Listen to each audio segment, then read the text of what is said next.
Hi everyone, it's day 13 of the 3-week product build challenge, and today was all about working on the V0.1 version. So the task that I had for today was to completely build and launch the V0.1 by today, and it failed miserably. Uh, so I mean, I think I don't know. I think I overjudged how easy it would be. I think that's what I should say. Anyway, let's start. So, uh, the way that I started was with the OpenAI integration. So, the first vision, so I actually came with two different ideas today in conjunction with the one that I had yesterday. One which is related to the old one, which is just an upgraded version of it, and the second one was just a different entire concept. So one was that so I was just going through this moonshots game, uh, which I'm really inspired from, and what I tried doing was I tried to take up that concept of the moonshots game, wherein you have multiple cards. First you have a problem card, and then you are thrown with three different technology cards. You select a card and then you brainstorm. So that's the overall concept of the moonshots game.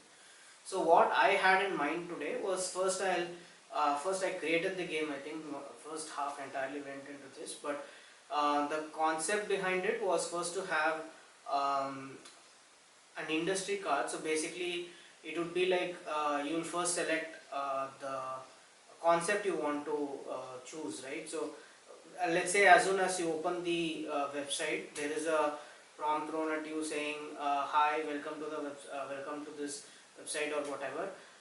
What do you want to learn today?" And you will be given with let's say um, four different options. Let's say one is discover, define, develop, and deliver. And under discover, you will have multiple concepts like user research, market research, so on and so forth. And you will have one more option called surprise me. So if you select surprise me and proceed, something random out of all those things will get popped up and you will be able to answer. So that's the overall concept.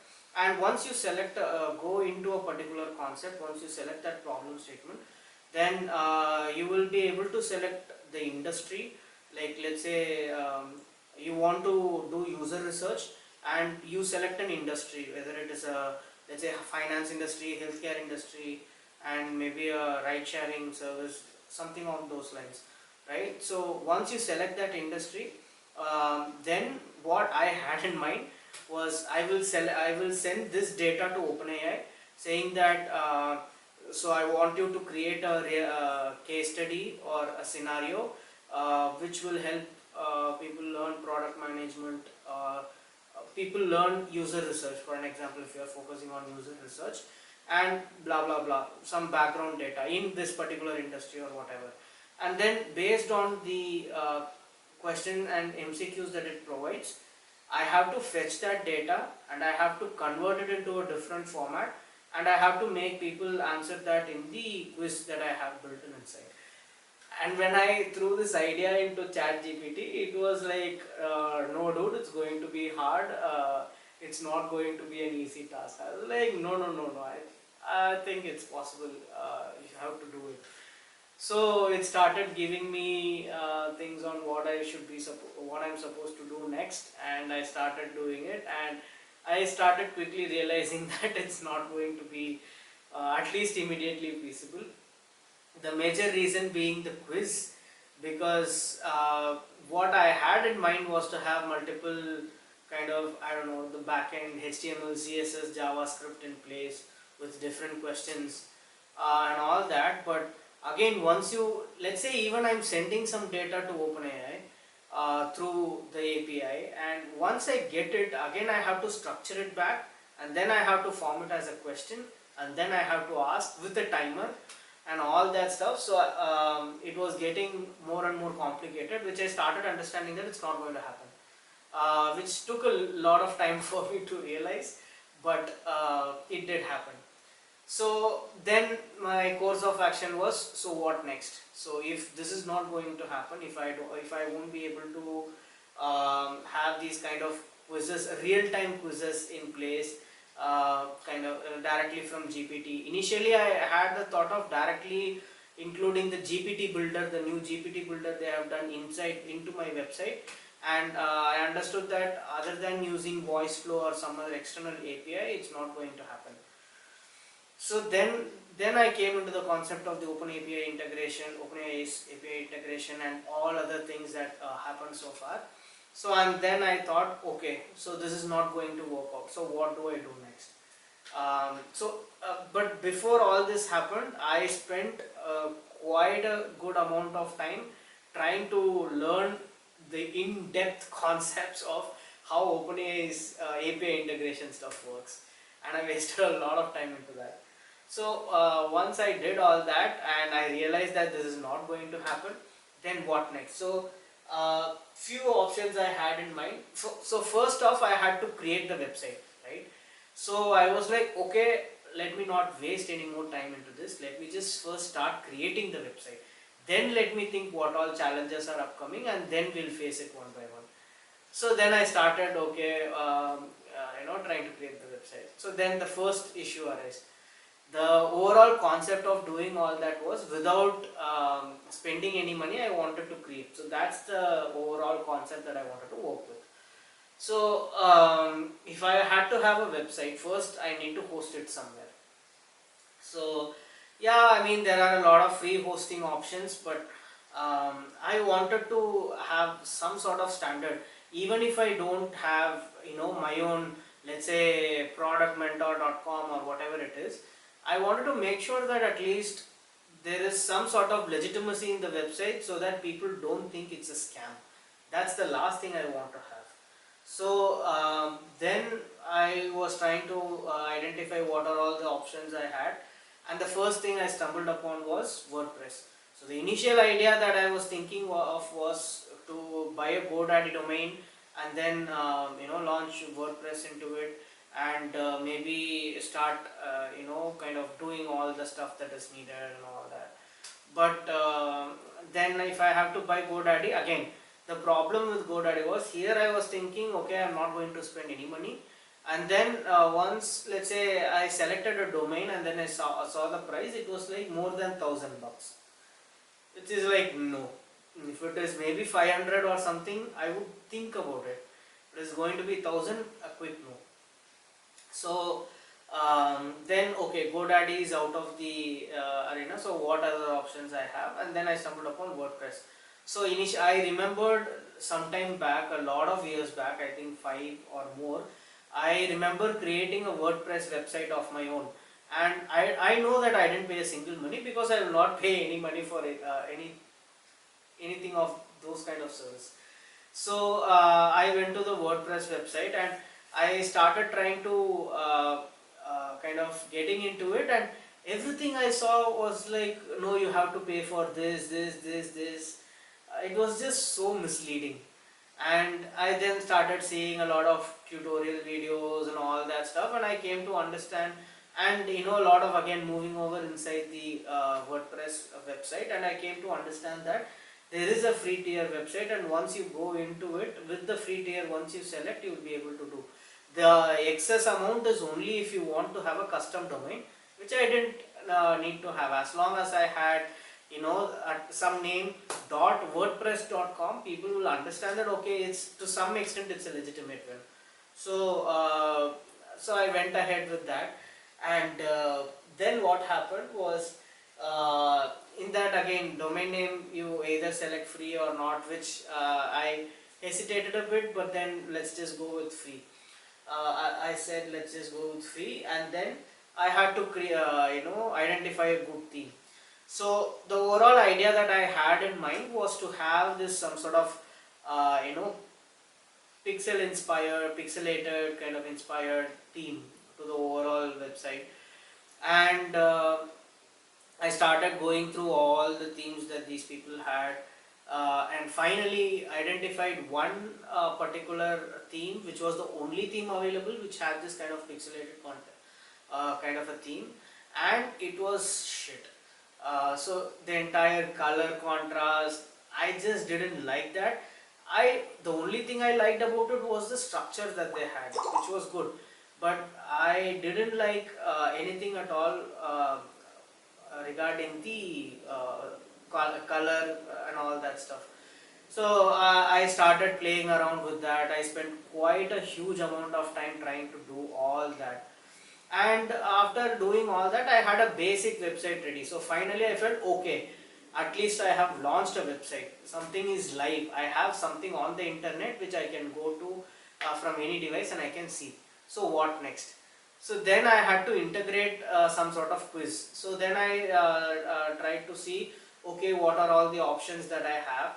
And the first thing that Chatgpt suggested me was, you go ahead with these plugins. So I tried to go to the plugins and it said, okay, no, you need to pay. I was like, no, this is not going to happen. I have come so far without paying anything and I'm not willing to pay anything.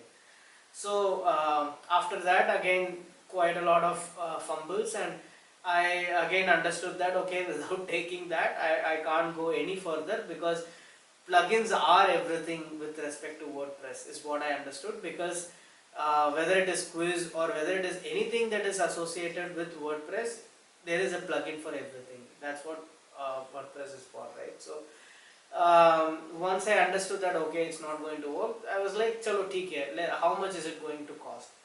It was like, it mentioned initially some 600 bucks, I think somewhere around 600 bucks. I was like, okay, fine, at least per month. I just want it for 1 month. First, let me try, and then maybe we'll think about it. And then I go ahead and hit the buy, and they say some 8,000 rupees or something. I was like, what the hell? So it's basically, you can buy it only for annual. There are no monthly subscriptions. So being so much frustrated by that, I try to again identify, okay, now that this is not going to happen, what are the other options that I have? So then the option that I had was to kind of integrate some sort of a short code into it, which I again experimented with some time, and then I got fed up with it. So then what other option that I have? So the other option that I understood was, you directly incorporate all the HTML, CSS, JavaScript, everything that is needed directly into the code editor that is present inside. So then I asked ChatGPT for help. It provided some basic stuff, which was okay. I thought, okay, let's go ahead with this. But then like integrating the JavaScript and all that, I felt like, okay, this is going to take a lot of time, and today I need to produce something, because I'm doing this, and I promised that I'll launch something, I'll build something with so much overconfidence. I need to have something in place. So then after analyzing all that, I came out of that. I understood that, okay, WordPress is not going to work out. So what next? So then I understood what are the other options, and when I evaluated what other options I had, I came across Google Sites, and I was like, why haven't I come across Google Sites ever before? I never even knew that you can prepare your own website with Google Sites. So that was a completely, and for free. That was something entirely new to me. And I was like, okay, sure, let's give it a shot. And so then the primary thing is, how do I integrate everything? So then I saw a couple of YouTube videos wherein they integrated something called Quizlet inside that. And I was like, okay, this is pretty much more like what I wanted. You simulate the quiz, so you initially give some sort of wait for people to select and come inside a particular topic, and then you give the option for them to take the quiz. So that's the overall idea, and I was like, chalo, let's go ahead. And then the first point I get stuck is Quizlet, because apparently I don't know, it was just hard navigating around this Quizlet, trying to create a game for myself, and most of it was like, you need to pay for this, and I was like, no, I'm not going to pay anything, chuck it. So then what other option do I have? So then I stumbled upon Google Forms. I actually tried this out yesterday, but then it was more like you can integrate Google Forms inside your Google site. I was totally not convinced. Anyway, I have Google Form, which means I can access it from the internet just through the link. Then why do I need Google site? Why do I need Google Forms to be present inside the Google site? I can directly share the Google Forms and just ask people to fill it up or something of those sort. So, but then I understood that I didn't have any other options. So then I tried to integrate Google Forms. I created, now I didn't want to waste time trying to do everything, right? So first I tried to do some experiment, tried to just upload some 5 or 10 questions and see if I'm able to integrate properly. So I thought, okay, just like how this Quizlet integrated, there would be some sort of short code, I forgot the name of it, some sort of embed code. I will be able to use the embed code, but apparently you can directly incorporate Google Form into your Google site, and that is all you can do. You can't incorporate each and every single card that is present, which was a bummer because I want to have a question by question kind of a thing with some sort of a timer or some time in place, right? But this is just not going to work out. So I tried to experiment there a little bit for some more time, and I understood that it's not going to work. So then what next? So then I finally came across this thing called Typeform, and I'm still experimenting with it, and I was just looking at it, seeing what all I can incorporate. I initially thought, okay, it said that it was limited to some temp responses. I am still yet to figure out what is that temp responses exactly, because when I saw how many questions am I supposed to do, it said unlimited. So then I was a bit confused. So still I'm yet to understand how it works. But yeah, this is the overall thing of what happened today. Absolutely nothing. I wanted to build and launch the V0.1 today, and I don't think it's, no, I not think it just didn't happen. Now the entire confidence level has come down for me. But yeah, I still have to do something. So let's see how it goes. But I'm now pretty much sure. Yesterday I was 99.99% sure that I am not. I won't be 99% sure that I won't be able to do the actual game that I had in mind, because I will not be able to do this before Wednesday. Now I'm like, okay, it's 99.9999% that I won't be able to do the game, seeing all these kind of stuff that's happening. So yeah, that's it for today. I hope you guys liked it. I hope you guys learned something from this. Don't overestimate things. I always overestimate things, but this was a bonger, straight in the face. But it was not like overestimating. I think it was more about overconfidence that, okay, Chatgpt is there, I'll be able to do this. It's like 10 feet thinking, sorry, 100 feet thinking, and then you get into it, you start doing it, and you understand that, okay, this is not how it's working out. So yeah, I think that's it for today. Hope you guys liked it. Do like, comment, share and subscribe if you guys liked it, and I'll see you guys again tomorrow. Bye bye.